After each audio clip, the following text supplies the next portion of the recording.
बिदि सोमावसारनाय बे ओनसोलनि रायजो राजाफ्रा मदद होबोदों। दा बेवहाय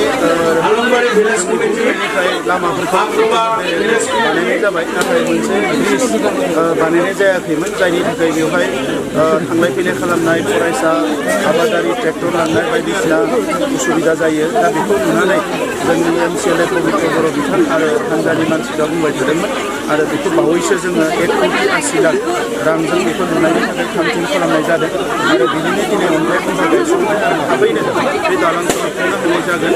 आरो दिनै गरायसर समष्टियाव इतिमध्ये दासिम 40निख्रुइ बांसिन लामा बानायनाय जाबाय आरो फैगौ बोसोरनि गेजेराव आं मिजिंथियो गरायसराव जि कालभार आरो लामा बानायनाय बियो फ्राय 80निफ्राय 90% जोबसिगोन।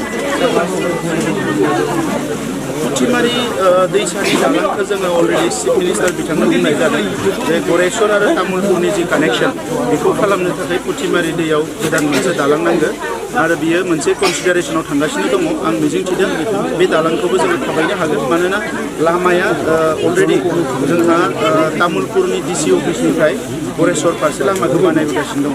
दा नंखायनो बे थाबैनो जागोन होननानै आं मिजिंथिदों।